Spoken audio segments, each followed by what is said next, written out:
Satu, ranah pengukuran kognitif. Menurut Bloom, segala upaya yang menyangkut aktivitas otak adalah termasuk dalam ranah kognitif.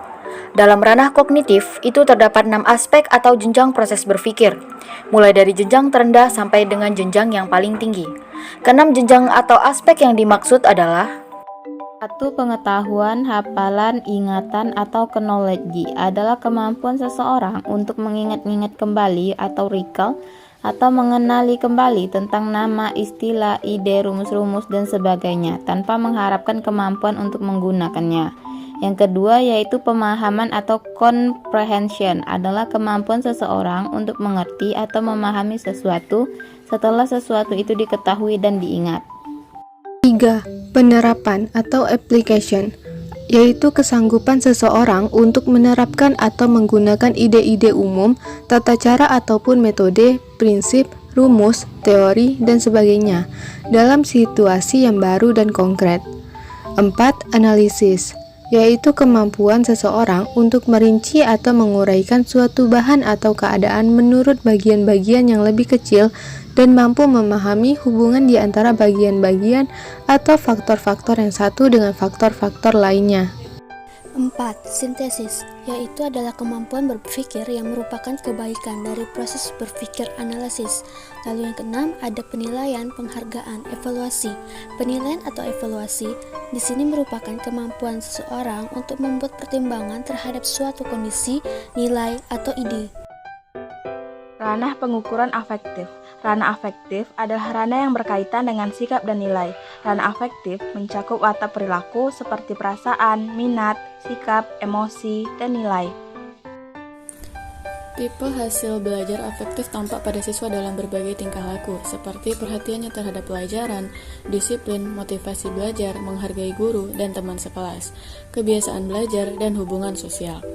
Sekalipun bahan pengajaran berisi ranah kognitif, ranah afektif harus menjadi bagian integral dari bahan tersebut dan harus tampak dalam proses belajar dan hasil belajar yang dicapai oleh siswa. Hasil belajar ranah afektif terdiri atas 5 kategori, yaitu receiving atau attention, responding atau jawaban, valuing, organisasi, dan internalisasi nilai. 3.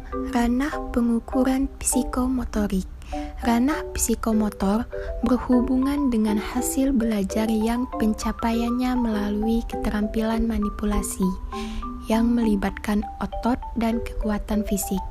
Mata pelajaran yang berkaitan dengan psikomotor adalah mata pelajaran yang lebih berorientasi pada gerakan dan menekankan pada reaksi-reaksi fisik dan keterampilan tangan.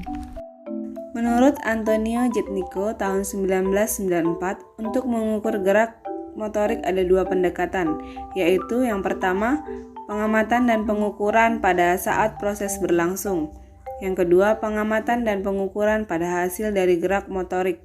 Pendekatan pengukuran proses memerlukan kecermatan dan konsentrasi serta waktu yang relatif lama. Sementara pengukuran dengan pendekatan hasil relatif lebih mudah mengamatinya. Pengukuran karakteristik psikomotor yang baik adalah menggunakan 2 pendekatan tersebut. Dalam melatihkan kemampuan psikomotor atau keterampilan gerak pada beberapa langkah yang harus dilakukan agar pembelajaran mampu membuahkan hasil yang optimal. Milis 1977 menjelaskan bahwa langkah-langkah dalam mengajar praktik adalah: A. Menentukan tujuan dalam bentuk perbuatan. B.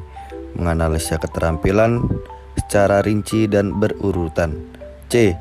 Mendemonstrasikan keterampilan disertai dengan penjelasan singkat dengan memberikan perhatian pada butir-butir kunci termasuk kompetisi kunci yang diperlukan untuk menyelesaikan pekerjaan dan bagian-bagian yang sukar.